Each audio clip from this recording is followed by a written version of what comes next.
cho nó tôi cái này đem mà chị ta cho chị tôi bảo tôi chế tên là suy ra lý nó thế nữa để cho ta ta đi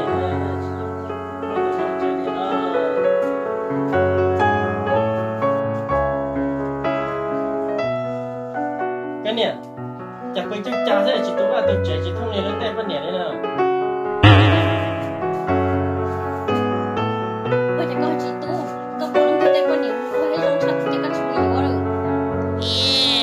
hai linh tạo tên nó những cái này trâu này có sự sát tên mình nhận nó là chế môi răng ho thế và tên chế nó là suy ra đi nó nữa khán giả phụ chế tay này có tới chỉ khờ đi nữa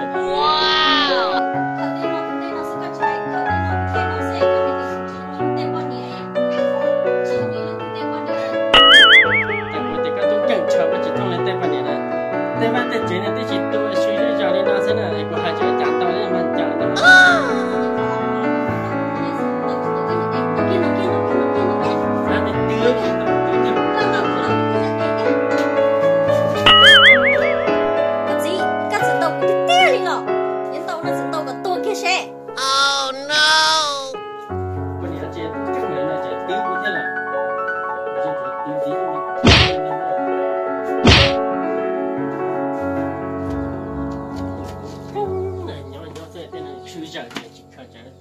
tại vì mà lý in là sao vô trở là khờ kia nhau trẻ có sáu tông ta hút ta chú rồi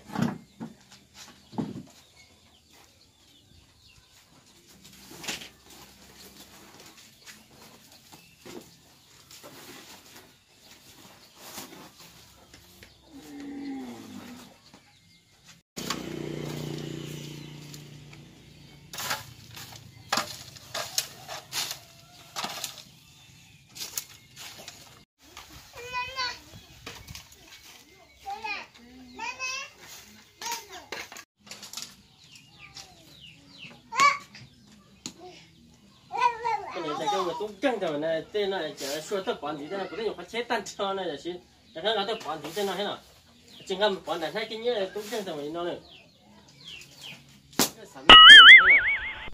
Cú gì nhỉ đi nọ, con chuyển tàu cú thêm tàu con tàu hết tiền. Oh no. Cú nhỉ nè, cú nhỉ thì bên nhà cái năng lên này, không nhá suy rằng tất cả trong là chỉ quản lý đó chỉ bảo xóa lên này. Có lúc không muốn nó đi lúc con chạy nó la rồi chả, cú gì ít chữ trong đi nọ nè.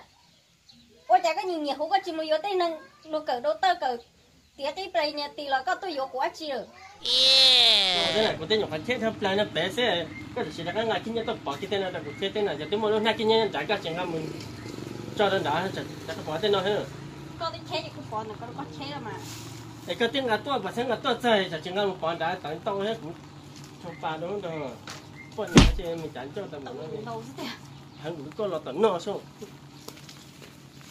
Đâu hả?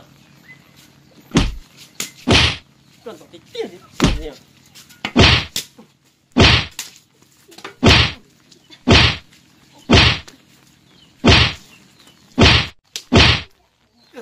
Thế rồi, giờ mình cho tao một nhẹ nó chỉ là chứ là không có gì. Phân nhẹ. Chạy nằm ăn tối chạy chạy như thế nào?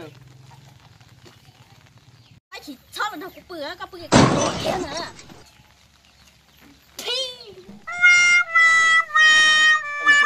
Còn tôi nạp tam một cái tao là tao liền nó thế nào? Quan niệm số chứ. Tôi ta dùng cái giá sát ta. Oh no.